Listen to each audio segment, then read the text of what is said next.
Hello and welcome to the two-man power trip of wrestling. Host JP and John Poz. With me today, very special guest, historian and author and doctor as well, Mr. Jonathan Foye. Jonathan, welcome in. How you doing? Yeah, I'm great. Thank you very much for having me. It's really impressive just looking at the sheer list of guests that you've had on this podcast. So yeah, I just hope to live up to at least some of them. Hey, no problem, and thank you for the compliment. I appreciate that. So, what's going on in your world? What is going on? So I'm just back from Japan a couple of days ago. So we were there for just the start of the year and trying to kind of gear up going back to work. So the university semester starts in a little bit less than a month now here in Australia. So kind of gearing up with what work I will have. So kind of in between things at the moment. But yeah, huge time in Japan and really great time of year up there if anyone ever gets the chance to go at the start of the year. Oh, what part of Australia are you in? So I'm in the Blue Mountains, which is an hour west of Sydney. And basically, I kind of commute down to Sydney for teaching. So I teach at two universities there. And it's a nice area. You know, it's a little boring, I think, for younger people here, but a lot of stuff for young families, which is kind of where we're at. My sister used to live in Clovelly, I believe it's how you pronounce it. I don't know how close. I thought that was about an hour away from Sydney, but I'm not Yeah. exactly sure. I've heard the name before. It can't. My mental geography is terrible, but I feel like it's probably not that far away from me. Bondi Beach? Does that ring a bell? Oh yeah, yeah. So really, really nice part of the world.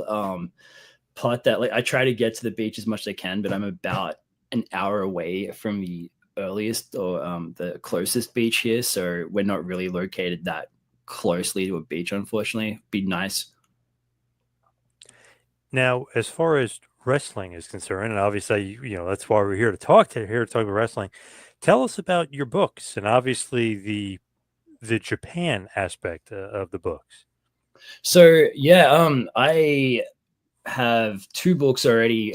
So one is the first one I wrote, which was Ganbaru, which is about the All Japan split from 2000. So when everyone thought that All Japan Pro Wrestling was going to die, when Mitsuharu Misawa led wrestlers out of All Japan to form Pro Wrestling Noah, basically he took the entire roster with him apart from really three guys. And so that book deals with how was it they were able to come back from that, because everyone thought, you know, you can't have a company with three wrestlers. So everyone thought All Japan was going to die. So I kind of look at how did they come back from that in the first book. The second book is the Muto years, which is about the time when Keiji Muto took over All Japan Pro Wrestling and kind of from 2002 to 2011 ran the company and made it his own. So I look at kind of the dynamics behind that and why he left. And I'm currently working on trying to finalize a third book about Pro Wrestling Noah, kind of looking at the other side of things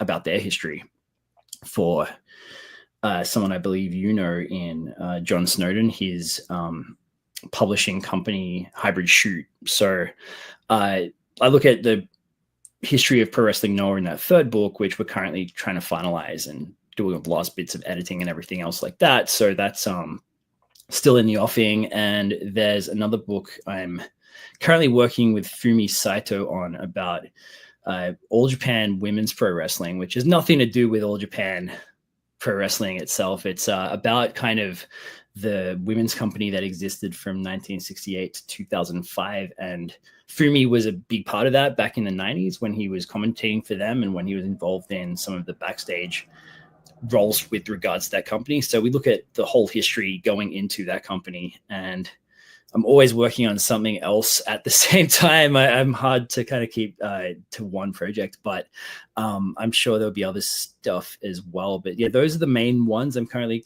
working on, and I'm hoping to soon have a release date for the Noah book, and that we might still have more to say about that one.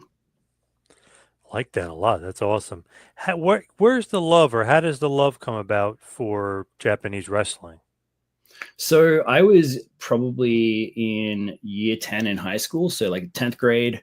I hear about the All Japan split that was happening through the Aptamags and stuff like that, and they covered the kind of All Japan, New Japan, Noah scene at the time. And from there, I was just fascinated by like, how do you have a company with sort of these elements where an entire company leaves to form another? I found fascinating, but also just I love the likes of Tajiri, the uh, wrestlers from Japan that were wrestling in the WWF at the time. I was more a WWF fan growing up, like half of Australia seemingly was, and just from there, kind of wanting to expand out, find more wrestling, and hearing about wrestling in Japan. You kind of hear about maybe Mick Foley's tours over there, or people that write about it. But digging in a bit further, finding some of the matches on a couple of these websites I was a member of, where people would share the matches for free.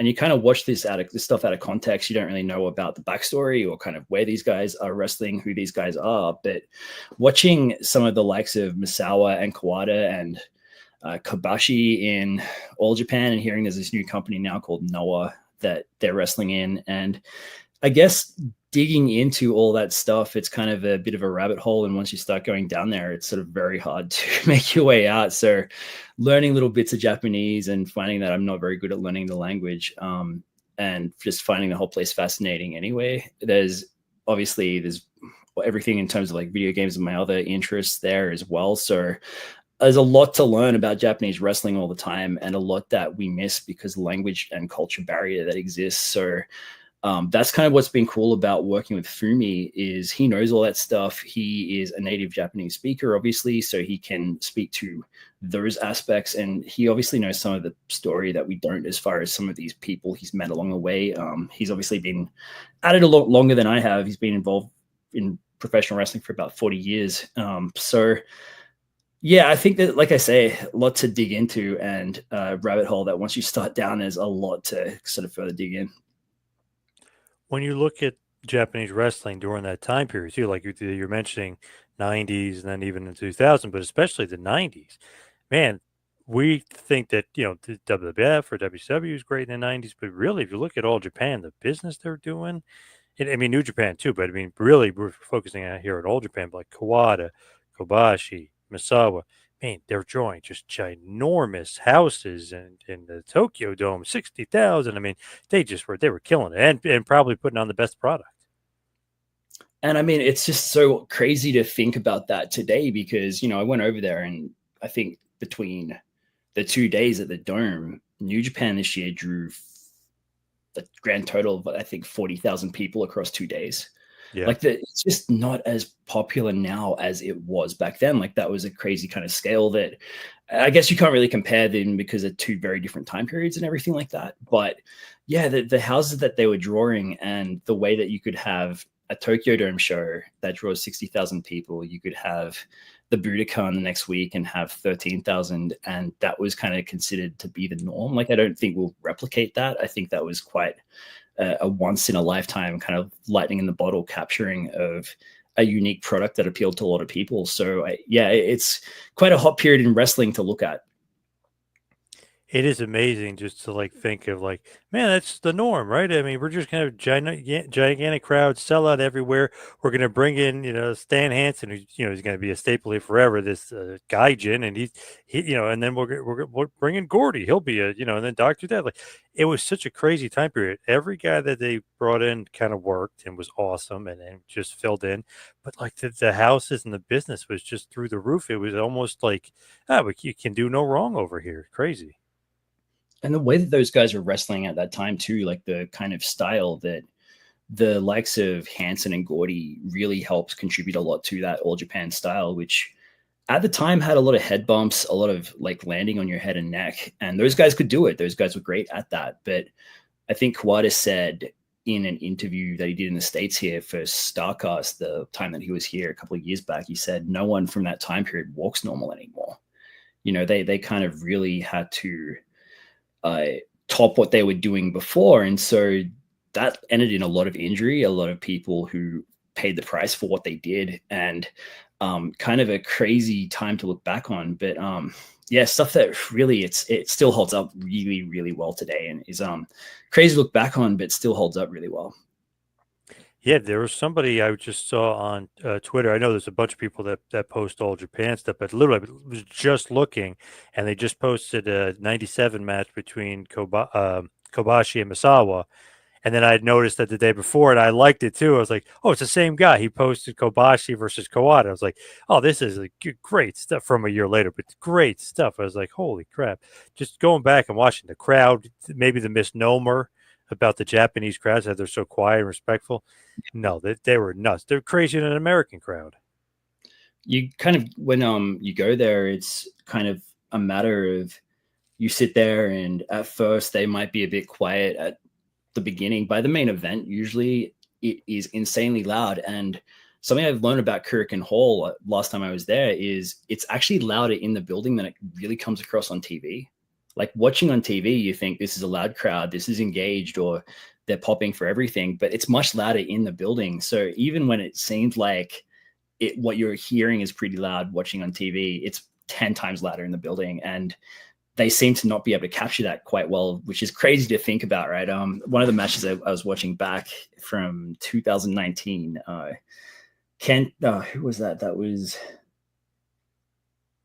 current ace of All Japan Pro Wrestling, is Kento Miyahara. And it was one of his matches. He was defending a Triple Crown against guy named Kai from Wrestle One at the time, and their match was deafening in the building. It comes across pretty loud. I was watching it on TV, but at the place, it was just really hard to capture, I think, just how crazy it is. So really, it's much better watching it live and in person, like a lot of wrestling is. I think that people talk about live bias and stuff like that, but it's always better in person to see this stuff. Definitely. So, how many Japan shows have you been to? It's hard to calculate. I've been to Japan itself about 11 times now, and I'd probably say each trip I went to a couple of shows. So only the one trip, the one show, the first trip. So it's probably been, I'd say, about 30 all in all. And that's just a really rough estimate. I'd have to actually work out like per trip and stuff like that. But I'd think about 30 shows or so. It's not as many as, some of my friends live over there. They attend about 7 shows a year. They get to go to the G1 Climax finals, and they get to go to every Wrestle Kingdom, stuff like that. So can't really compare to those guys. But yeah, I've been in my fair share. Checked out a couple of regional shows as well. So went up to Sendai on my last trip before this, and saw All Japan up in Sendai, where the local guys, the Saito brothers, were in front of their hometown crowd. And those shows are amazing to get to see these guys wrestle in front of the place that they're in front of, the place they're from. So yeah, been to a couple of those shows, and they were my favorite experiences by far, I think. But yeah, roughly 30, I'd say. Oh, nice.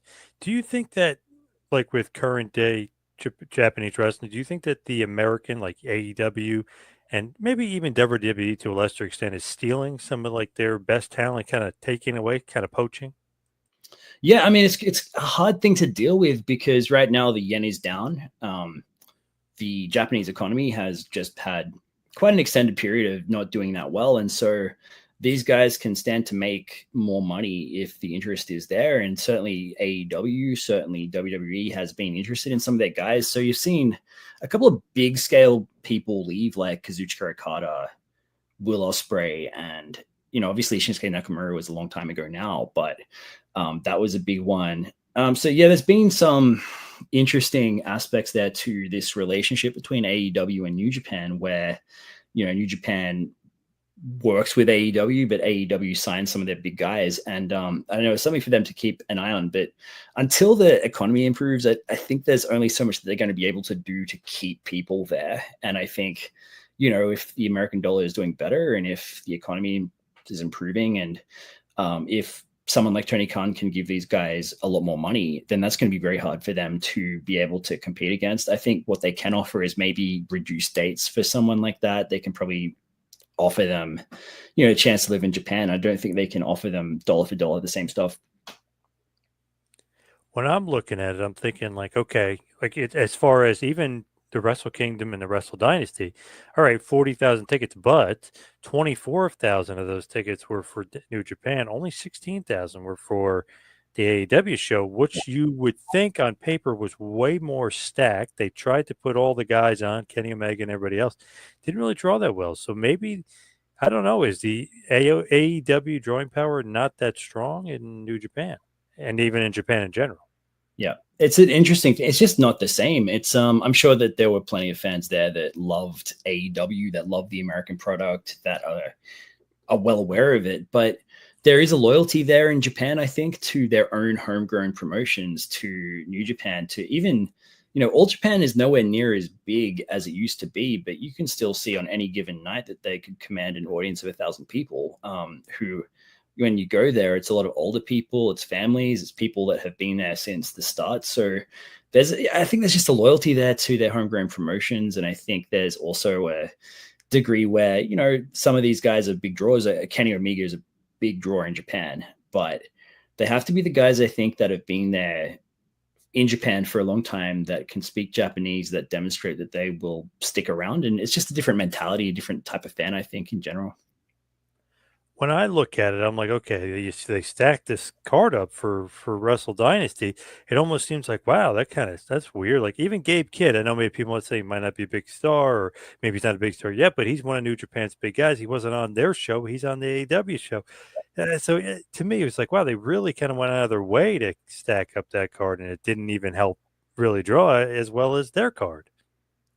And I think that they're up against some pretty big competition from mainstream sports over there in Japan. They have also just a situation where they haven't really entirely gotten out of the pandemic yet, as far as getting people back to wrestling and getting people back to live shows. So I think they're going to be up against it for a little while in terms of trying to get attendance back to what it was like. And it just is not as big as it used to be. So, Keiji Muto had his retirement show in 2023 at February, which got 34,000 people to the Dome. But, that's a sellout in this day and age. But I think that's a one-off. I think you'll see big shows like that continue to draw. But in terms of this, I think it's going to be a matter of there's only so much they can do.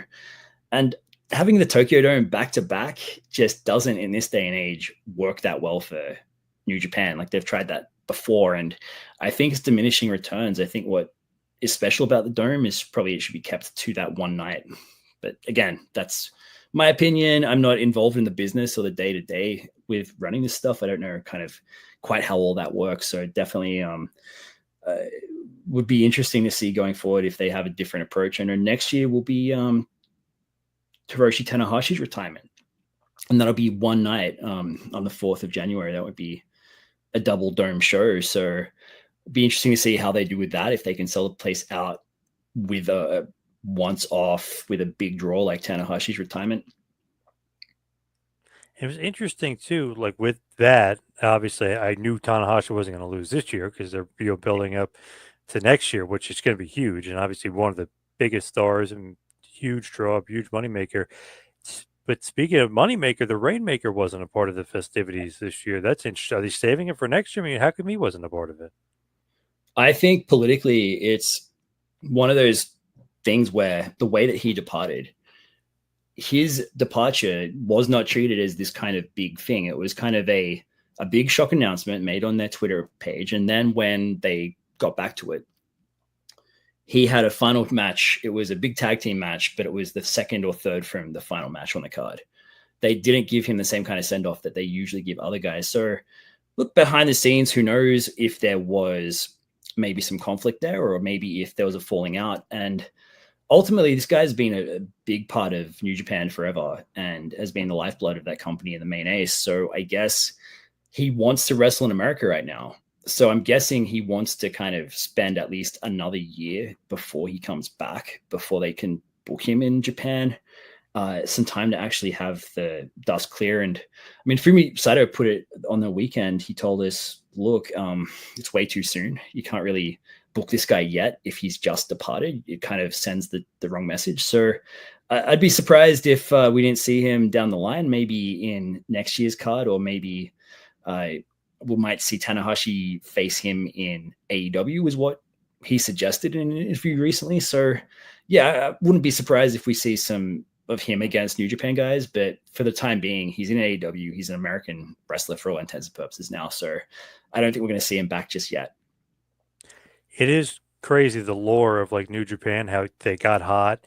Obviously, early 2010s really got hot. Yeah. They kind of got on my radar, and that's when I first started watching it. Well, I always watched it, always had tape stuff, but it really got hot on them when his rise started to happen. Tanahashi's the champion, but he's starting to get rise. And the real popularity in New Japan, which people forget because they always give the credit to the Bullet Club falsely, was Tanahashi versus Okada in that feud and that back-to-back, and Okada like being upset and crying at the Dome he lost, and then the next year getting his revenge. That was the huge business. And then Bullet Club obviously helped after that. AJ Styles was huge with that. But guess who he attacked and guess who he beat for the title? Okada, which got him over. So I feel like that kind of gets forgotten and maybe lost in the shuffle. Absolutely. And also like sort of the way that whole thing was booked was perfect in terms of it took a few years, right? You didn't just get, obviously you had a really shocking moment when Okada first won the belt, but then he quickly loses it back and they put Tanahashi there as the thing he needs to beat in order to overcome. And they kind of booked that back-to-back Wrestle Kingdom. So it took a lot longer to cement in place, but it was worth it in the end. And I think that hopefully they have some kind of plan in place for where they're going to be years from now, because that was what worked before. They kind of booked everything in advance and thought about that. So yeah, I'm hoping some of the current crop are able to replicate some of that success, but they can't be compared to the likes of an Okada. I mean, he's a once in a lifetime kind of competitor, once in a generation kind of guy. Unbelievable talent. He's a guy that reminds me of those All Japan guys, the Kawatas, the Kobashis, the Misawas. He kind of would fit in that group. Tanahashi, obviously, too, but it just feels like, wow, like they have a guy that you thought you would never see anymore, where they're just having unbelievable matches, and it's a great draw, too. I mean, you just didn't think you'd see that again. And now I'm thinking, like, the hell's it going to be now? Like, it doesn't seem like they have anybody lined up. The guy that was in the main event of this show on the 4th of January in terms of Shota Umino is a big favorite of mine because he's a big favorite of my son's. Like, he gave my son this wristband as we was walking out of the Dome on the 4th of January in 2023, sort of just hands him his wristband on the way out and makes a fan for life. So I had to cheer for him as a result of that. But I don't think he's quite worked out yet entirely kind of what he wants to be and what kind of wrestler he wants to be. He's got some signs and some moments, like when he was kicking ZSJ in the head while his father, the referee, was trying to pull him away, and he sort of shoves his dad, Red Shoes, out of the way. That the crowd were booing that, but something clicked there, and you could tell this is something of a character moment for him. So he's got some of these building blocks, and he's quite a good wrestler, but he hasn't worked out quite yet how to connect perfectly with a crowd or who he wants to be. If he wants to be this kind of clone of Tanahashi, or if he wants to be a bit more influenced by Jon Moxley or by someone like that. So I think he will eventually click and figure things out. The guy that I've got my eye on right now, who I think will get there before he does, won the global title, like the mid-card title, in one of those other matches. It was Yota Tsuji beat David Finlay for the title, and that was a great match, and he just has it together and is so charismatic in a way that I don't think some of the others have it figured out yet. So he'd be my pick for a more immediate star, but I think sort of long term you've got someone else, and he'll be the guy in the shorter term. Yeah, I was going to say, Suji looks like somebody that I would bet on in a couple of years could be, or that guy Owa. There's a couple guys there. I even like, and I don't know if other people like him or not, but I really like Oleg Bolton too. I thought, I was like, this guy, he's got something. So they have something there, but it's just like not imminent. Like, I know Zack Sabre Jr. is awesome, but obviously we're talking about Japanese guys here, so we're not talking about the Gaijins. And that's the thing. Like, I mean, the foreign wrestlers are great, and they've always been a big part of Japanese pro wrestling, but they're not the guys that ultimately end up carrying the company. It just Right. is what it is, that the Japanese stars are the ones that end up being the main draws. Like there's a whole bunch of reasons why, and a lot of people have tried to do their part to change that. And Kenny Omega was a big dent in that in terms of how high he got in that company. But outside of the likes of Stan Hansen and Terry Gordy, guys like Dr. Death Steve Williams, you don't really see guys on that top upper echelon in Japanese pro wrestling that are from the States or from the UK. It's more of like they're the kind of exceptions, I guess. Zack Sabre Jr. has done well though, and he speaks Japanese. He lives in Japan. He's done well with what he's done with the company, and I think he'll carry the belt for quite a while until they can kind of get to the next guy. And that's fine. That's the role that they've got for him. I suspect that he's going to drop it at some point over the next year. I think he'll be kind of a midterm champion. I don't think Goto's beating him. Hiroki Goto has the match for the IWGP title next month, and a lot of people are hoping he can finally pull it out. He's lost a lot of big IWGP title matches, and they really want to see Goto win, but I just don't think it's going to happen. I think we're in for heartbreak again if you're a Goto fan. Yeah, I can't see him winning there either. For whatever it is, I just can't see it winning. It's interesting with Naito too, because you're talking about like character development. A couple years ago, when he started throwing the belt around, he doesn't give a crap. That's when he really started to connect, because he was always really good, but it was weird. It was like there's like the top four, and it's like, yeah, he's maybe reaching the top four, and then all of a sudden he got that character down, he got everything down, and he's like the top two. You know what I mean? He became one of the top guys. That's like Umino too. It's like there's something he's got to connect. And when Naito literally trashed the title, didn't give a crap, laid down, the tranquilo, all that stuff times 10, he really started to connect with the crowd. What I love about him too is he cares deeply. Like, he wants the cheers of the fans, and he thrives off having them love him. And so that part of the character, it's almost like him saying, I don't give a crap. Deep down he does. But he knows he was successful when he started acting like he didn't care. So I don't know, there's just so much like thought that he's put into his character and a lot of work that he's had to do. He's someone I still love. And a lot of people talk about his current, I guess, abilities or his current performances and kind of trash him a little bit in terms of how he can't live up to that, perhaps. But this guy's got destroyed knees. He had a really serious eye injury that he's only had another surgery for. And the stuff he's put himself through to just get to the ring, we can't really expect him to have those types of performances anymore. He's always going to tell great stories though, and he's always going to be an important part of it whenever he's around. So I think people kind of have to understand what type of wrestler Naito is now. He's definitely not going to be giving you high flying and amazing performances like he used to. It's just there's only so much he could give at this point. It's like a latter day Muta, pretty much, when Muta got older and had to kind of ground his game, basically slower. Yep. And he had to drop a bunch of stuff when he couldn't do the moonsault all the time. He had to kind of come up with the Shining Wizard, or he had to, when he shaved his head, to have a different look. Naito will probably just continue to give us different performance and something where he'll think always about the story that he's giving you. But I don't think we're going to see great matches from him anymore. I just don't think he can deliver that in the way he used to, at least. For sure. Now, going back to Muta for a second here, before he kind of gets in to All Japan, when we're talking about obviously the Muto years, your book here, before 2002, when he gets in, are they trying to get him recruited over there before that, or what? What was the deal before that? Because it seems like he almost should have been there sooner. Yeah. So he leaves WCW toward the latter part of 2000 and makes his way back to New Japan. And he has a conversation with his friend, Hiroshi Hase. And Hase is basically a political genius. And Hase tells him, look, there's been a split with New Japan, and also with All Japan. You're going to be working with All Japan soon as part of the relationship New Japan had with All Japan.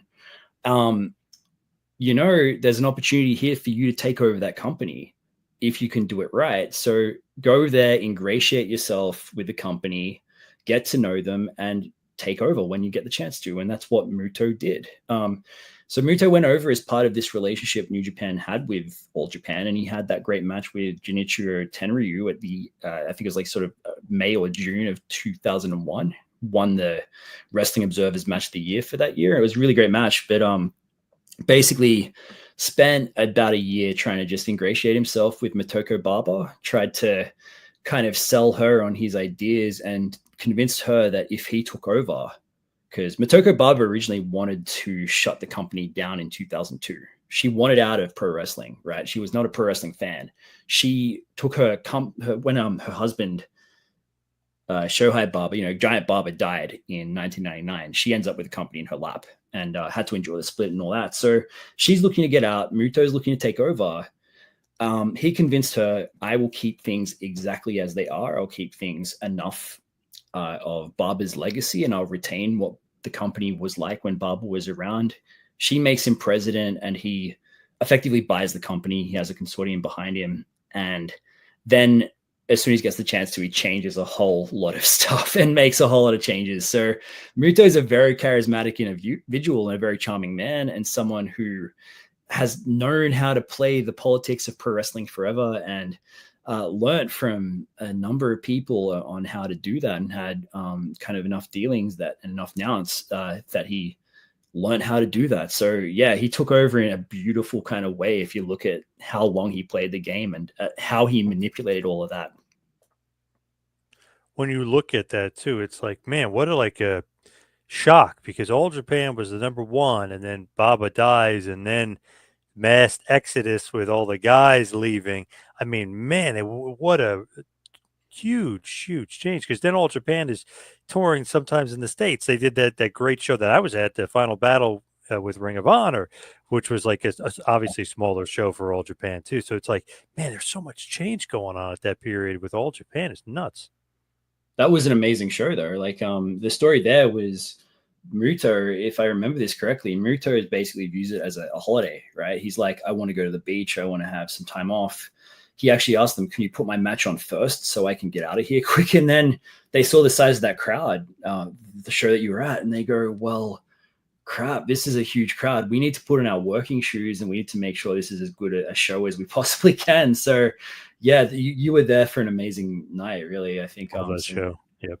Some great stuff. There's a story there of if anyone hasn't already seen it, I'm sure people have heard of it before, but CM Punk talks about pranking Homicide. Pranking Gabe Sapolsky, pretending to be Homicide. So if anyone's not heard of the story about what happened with that show, search for CM Punk Homicide impersonation. I think that there's a just great story of him pranking Gabe Sapolsky, pretending that Homicide was going to no-show that card. And he had a big match, Kojima, who was a huge star, obviously, at that point. Kind of still is, obviously. Former MLW champion just, a couple weeks ago. But yeah, that was a huge match. Obviously, Muta ended up being in the main event, of course. I mean, just a huge card. It was awesome. Kojima is another one of those guys who I don't think a lot of fans just realize how big a deal he is. I think we're still lucky to have him. I don't know when he'll hang things up, but he obviously he's accumulated injuries over the years and stuff, but he held the IWGP title and the Triple Crown at the same time. Clearly both companies love the guy enough to be able to invest in him like that. When you look at that mass exited period, obviously there was still some good guys when Muta gets there a few years later. Obviously, we're talking about Kojima and Muta themselves. They're both great. But why do those guys end up really leaving? Did they not like Mrs. Baba? Did they want to take over? Why the need to leave then and there? And obviously Kawada kind of sticks around too. But why start pro wrestling? No, why leave? So a couple of elements there. One is All Japan operates in a certain way. It at the time, at least, was you have your traditions, you have your color that you wear in the ring is your color for life. Your gimmick is your color for life. Misawa, basically, in order for him to be able to properly take things over and run it as his own, needs to start afresh, needs to start a new company. He said, I can't do that within All Japan because All Japan runs a particular way. And if I am to change things, then that will destroy the company that Barber made. And I can't destroy that. So his whole thing was, I need to start afresh if he's going to bring about his own vision of pro wrestling. So his vision of pro wrestling was kind of like, let's do this on a bigger stage. Let's have the shows in the Tokyo Dome. Let's have pyrotechnics. Let's have better kind of presentation. Let's try to push new guys, right? Whereas Motoko Barber was in the conservative mode. You know, she's trying to conserve the company that belonged to her late husband. And so she wants to be like slower about pushing new guys. She wants to run in the same buildings they've always run in. She doesn't trust outsiders to bring in pyrotechnics and stuff like that. So you have a clash between two different visions of the product. Misawa has his, Motoko Barber has hers, and they're incompatible. And so they're no longer getting along too. A lot of people think that Misawa and Barber never got along, but they did. Okay. She was sort of an adoptive mother to him in a lot of ways. And certainly her husband was an adoptive father to him. He had no relationship to speak of with his own father. So you have this kind of relationship where he could never be her equal because he looks up to her and she's kind of, in some ways, Fumi described it as like, it's like trying to talk to your mother about this stuff, you know? So in order to do this, he needs to strike out on his own. And he's this charismatic guy that everyone loves backstage. He's the guy that tells people, look, if you come with me, I will make sure you have a new opportunity. And he did that. He gave people new pushes that they'd never had before. So the company lines up behind him. Now, Kawada Fuchi Taiokeya is a guy a lot of people forget. You know, Monique and Mossman, he'll be retiring in a month's time or later on this month. He'll have his last wrestling match. I spoke to him for one of these books and he tells me, nah, man, I'm done. I'm not going to wrestle again. Then he goes and does 3 more shows. So he's going to be retiring soon. And he was like, look, Barber gave me everything, so I have to remain loyal. So those 3 guys stuck around. You had all the foreigners like Stan Hansen stuck around. So it's Dr. Death, Steve Williams. But the foreign locker room was very different. You know, they had their own locker room. They had their own contracts for just the tour. They never had sort of full-time contracts. So yeah, a small group of guys, they stick around, and then they managed to bring in Genichiro Tenryu, which managed to really be the big news item that changes everyone's perception about all this. But yeah, just for those guys wanting to leave, you know, it's a matter of a new opportunity, a matter of someone that everyone believed in. Misawa, who Fumi Sato described as the star quarterback that everyone loves, kind of thing. You know, your star quarterback leaves, everyone goes with him. So it was kind of like that, and kind of a matter of just tensions that had been building up for a long time, having this huge bloodletting. But it led to quite an amazing period in pro wrestling, quite a big change in the landscape. It is crazy, like, to think like there's so much change going on, but not only does Noah start up and Misawa leaves, they become so big that All Japan becomes so small. And it's like, man, what a change of fortunes. So Misawa doesn't necessarily kill All Japan, but he really did hurt it because Noah becomes just a massive success. I mean, they were number 1. They're selling out the Tokyo Dome. They're the number 1 game in town. Forget about All Japan. Yeah. They basically run shows that get all these people. They become the biggest player for a little while there, but at a time when the entire industry is shrinking. And so All Japan's shrinking, New Japan have a very tough time of it as well, up until 2011, 2012. The whole wrestling industry goes into what's kind of referred to as the dark ages.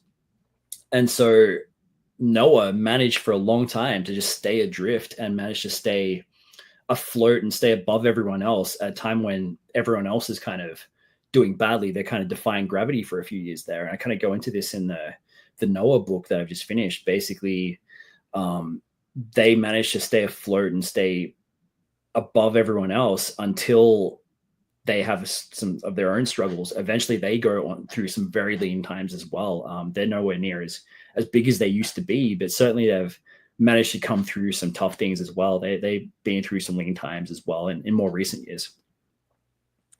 Pro wrestling, Noah, like we mentioned, like they were selling out the Tokyo Dome. They have all this, just gigantic fanfare. Is that literally because of Misawa? Is that literally because he's taking the talent? I mean, it's crazy to think, like, wouldn't people still just be loving All Japan though? Like, why the huge shift? Yeah.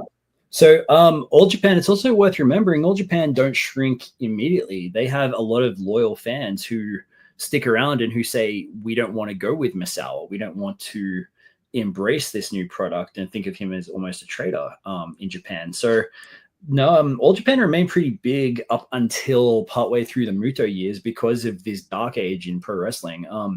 Noah, though, they managed to capture something new and managed to kind of with, you've got Kenta Kobashi in his prime, right? Or he's had a couple of injuries, but you've got him hitting his stride after his injuries, becoming the GHC heavyweight champion and finally beating Misawa. And you've got some crazy matches that are fantastic. You've got kind of the product that people want to be seeing at that point in time. And you've got these new production values. It's something new and fresh at a time when everything else is kind of having problems. So I think Noah managed to just hit their stride at the point when everyone else isn't, because of, there's competition from MMA, there's kind of scandals within pro wrestling, there's issues with kind of people being a bit turned off too by Muto's version of All Japan as well. Like some of the traditional fans were turned off by how he changed the product and how he changed presentation. So yeah, there's a couple of factors there. And just Noah's the newer one that have the hot product with the great matches, and they hit their stride just as everyone else is kind of going to crap. So they sustain that for a few years. They remain the number one for a couple of years until they, find that there's a few other things that kind of lead to those benefits dissipating for them. One of those things when you're like looking at Japan and storytelling in their matches too, with like you mentioned with Kobashi kind of finally thwarting Misawa and becoming like the man. Years before that, he hit Misawa, same story with Jumbo Tsuruta. Like he finally beat him and the crowd went nuts. Okada and Tanahashi, same thing. So I feel like through the years of Japan, they really mastered that kind of like not mentor protege, but something like that, where like the old guard and the new guard can't beat the old guard, and then he finally is able to do it, and then they're the man.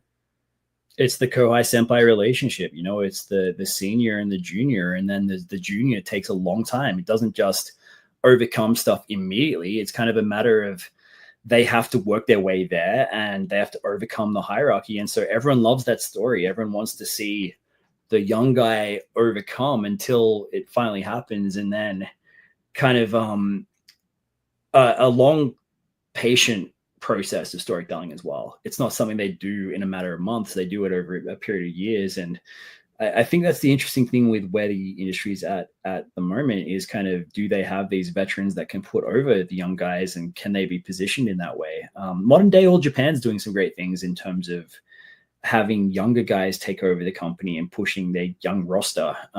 But that's kind of going against tradition, and that's kind of stands out because they're putting these guys in positions where they can succeed in ways that they hadn't really done before. So it's interesting to see if that will take them to where they need to go. It's very much not the usual approach to things.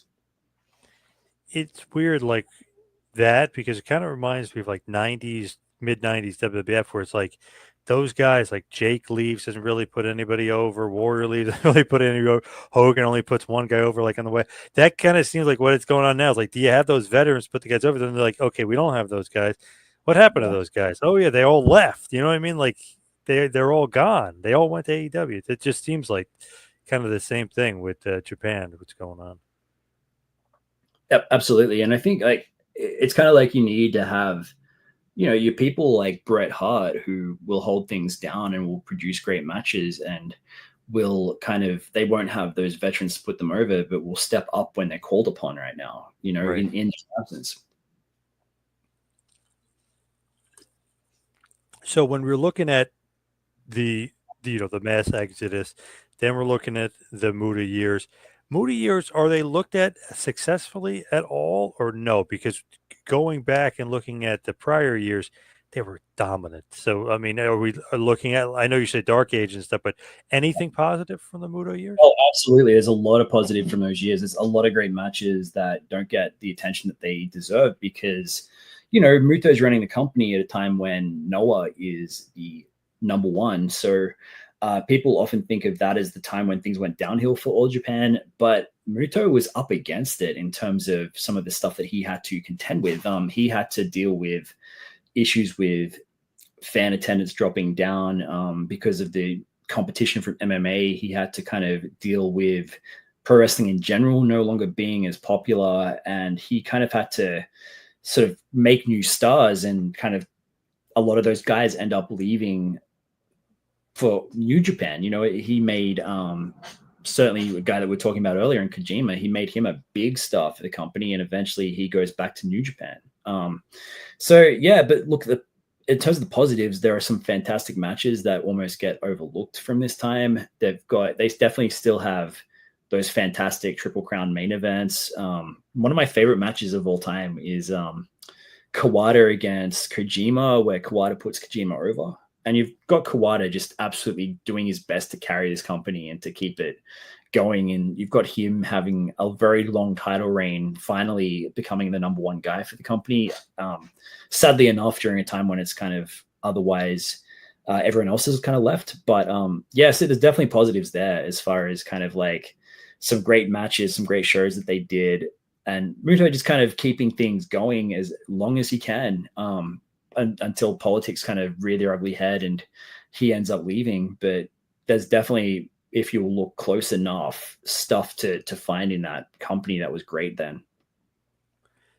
It is crazy to think when you're looking at like how MMA hurt wrestling, but to Yeah. think of when you actually really look at it, pro wrestling was the factor in why MMA got popular.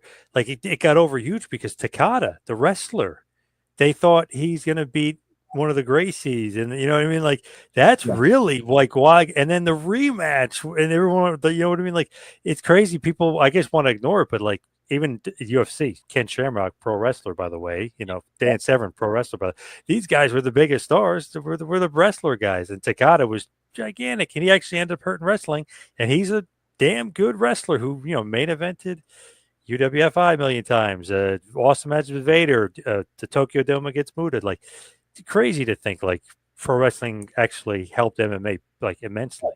If you go back far enough, I just finished reading a book about Inoki versus Ali. Right, the first MMA match, really, they used Inoki used the phrase mixed martial arts to describe that match, that fight that they had. Right, so they have a legitimate fight between two people from very different fighting backgrounds. And a lot of people, they look at the match and it's like Inoki spends that match. It's not a very entertaining fight. He No, spends it on his back and he kicks the shit out of Ali's leg. He really kicked Ali's leg really badly, and that led to blood clots in Ali's legs. But from a strategy point of view, he was hampered by the rules. But that match, not popular and not a fantastic fight, but it leads to interest in fights between people from different styles. It leads to kind of something that someone can capitalize on, and eventually someone did. So the kind of joint relationship, if you like, or the joint heritage between pro wrestling and mixed martial arts, it goes back a long, long way. crazy. There actually is somebody I wanted to talk about that we hadn't mentioned that maybe seemed a little odd or a little askew of bringing this guy up. But I want to know what his role was in All Japan in basically 99, 2000. Johnny Ace. Yep. So Johnny Ace was a backstage presence. He was a wrestler. He was Motoko Baba's favorite foreign wrestler for some reason, and he sort of had an interesting role in All Japan. He was teaming with Kenta Kobashi. He was popular among the Japanese fans. They got the most out of his wrestling there. And, it's hard to think of this guy as being a popular wrestler, but he was relatively popular, kind of upper mid card so talent. He ultimately is like Switzerland in the whole thing between Misawa and Motoko Baba, and he wants to remain neutral. So when the split finally comes to a head, instead of picking a side, he decides to retire from pro wrestling, decides to retire from the ring, and he gets a job with WCW. So he moves to WCW in 2000 and stays there until the company closes. So, again, it's a bit awkward talking about him with some of the other headlines about him and some of the other stuff that's happened since, but he was kind of an interesting player in all this, in that he decides to up and leave at the time and kind of to get out of the whole thing just because of all this stuff that's going on. So he decides that's his timing. And he was regarded too, like, really well for his time in WCW for putting together finishes and for coming up with ideas for how matches should end. So it's, for anything else that we'll say about him and for all the other awful stuff that he's done and all the, I'm sure plenty more to come out from there. That was how he's regarded, and kind of that was why he moved at the time. It was just always so interesting. I was like, wow, he's like wrestling over there, then he's like behind the scenes, and like then he's not a part of their, like when the huge power play happens, he's not even sniffing around, or he's not even a part of it. You would think he'd be somewhere involved. Yeah, I was always just curious of like his role in all that stuff. The other interesting guy is Hiroshi Hase. So he was in All Japan, and he gets along quite well with both Motoko Baba, gets along quite well with Misawa. And so he basically says to both of them, I will do some, like, he's semi-retired at the time. And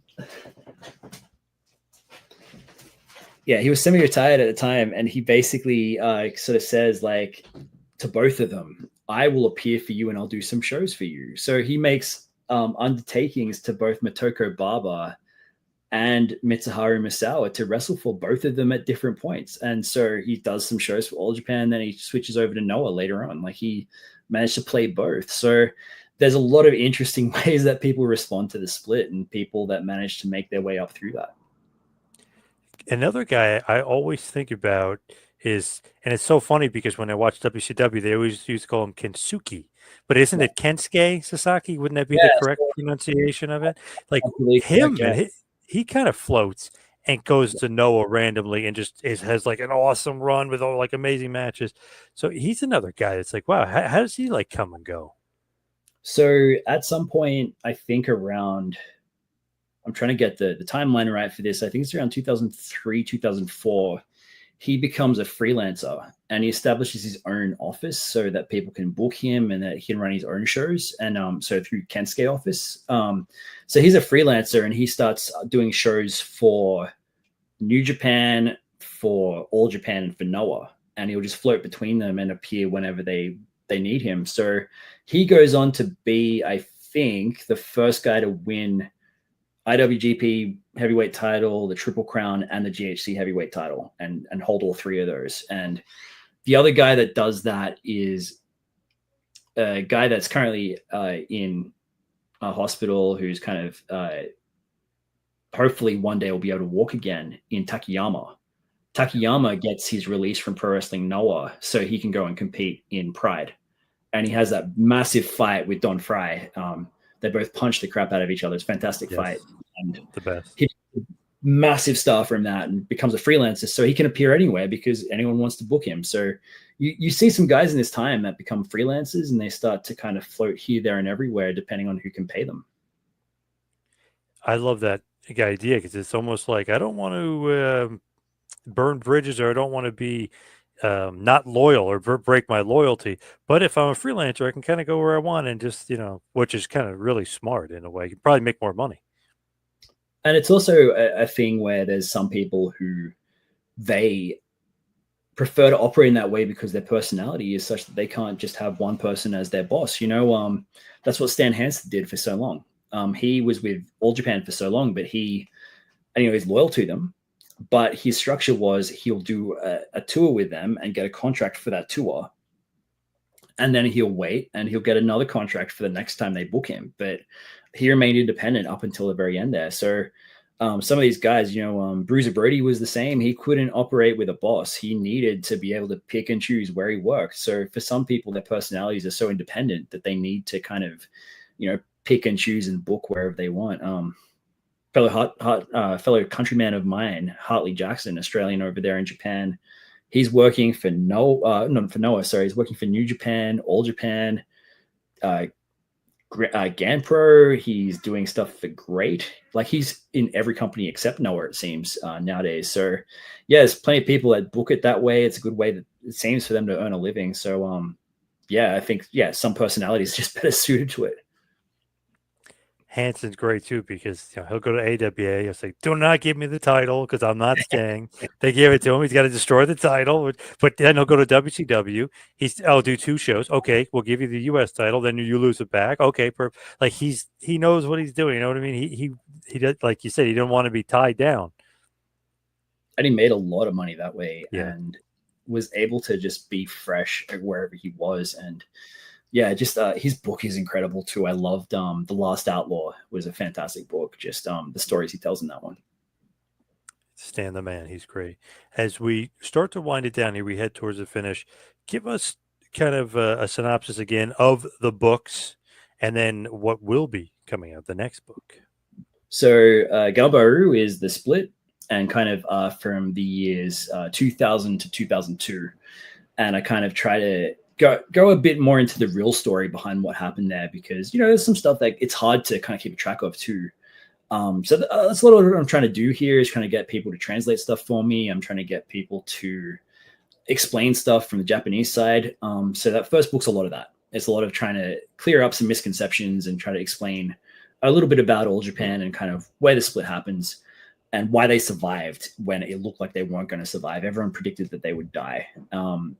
In 2002 to 2013 is the time period for the next book, which is the Muta years, covers the Keiji Muto led All Japan, how he changed it, how the wrestling industry as a whole changed in this time. So it's not just about All Japan, it's also about New Japan, also about Noah, and how all those companies fit together in that time in wrestling's dark age. And then the book that we're currently working on editing and is currently with my publisher, with John Snowden, is another one, which I've got a working title for that one, which is Freedom and Faith, because that was Mitsuharu Misawa's concept for Pro Wrestling Noah. It was, you have the freedom to do what you need to do and the freedom to wrestle as you want to wrestle, and you, as long as you have the self-belief, if you like, to see it through and take responsibility for your own actions. So that's a book all about Pro Wrestling Noah and their history and their ups and downs, because much like All Japan, Noah have a lot of ups and downs and nearly go out of business a bunch of times. So I sort of tell the story of that from 2000 until 2021, when they have the big Budokan show, that they return to the Budokan. And the book I'm working on with Fumi Saito at the moment is currently entitled, with the working title, Joshi Puroresu, and it's about kind of explaining what that is, and explaining kind of about women's wrestling, the history of women's wrestling, and particularly focused on All Japan Women's Pro Wrestling, the company that was around from 1968 to 2005, led by the Matsunaga brothers, and with fantastic wrestlers like the Beauty Pair, the Crush Gals, Bull Nakano, Akira Hokuto, and wrestler that I am currently writing a fair bit about there, in terms of Manami Toyota. And so half the book looks at the history stuff and the history side and the context, and the other half looks at these wrestlers as people and their biography. So it's a bit of a half and half project like that. So we're about a little over halfway through writing that book, and so I expect it'll be probably out next year, I imagine, and we're working towards that as the deadline. So again, dream projects of mine, and be working with Fumi Sato on that, and to be kind of going through all this with Fumi, as far as he's explained so much to me about details I didn't know about and stuff about Japanese pro wrestling. So, and again, just working on a couple of other projects here and there. So hopefully have more to talk about and more to discuss in the near future. Awesome. Where can everybody get all the books? So the current 2 are available on Amazon. So if you search for my name, or if you search for Ganbaru on Amazon, you can find both of those, and that's published through Amazon, and hoping as soon as possible to have the next one on there. It's just been playing the waiting game for a while there, so hoping to have the 3rd book available soon. Nice. Love that. Where can everybody find and follow you on social media? So at my name, a bit of a boring handle. So at Jonathan Foye, Foye on Twitter. I'm also there on Blue Sky under the same handle. If you want to add me on Facebook, feel free to send me a message. Just let me know kind of that you heard about me from this show. I'm glad to have you on there. I'm on Instagram, but I'm not really updating very much on that one. I don't think I've had 2 posts yet, but by all means, feel free to follow me on there as well. just again, send me a request. Right. Jonathan, I feel like where you haven't even scratched the surface. I'm such a big Japanese wrestling fan. It's ridiculous. So um, we'll have to get you back on here. It's But been thank you. so cool on here. Thank you. Appreciate it all the time. Thank you so much.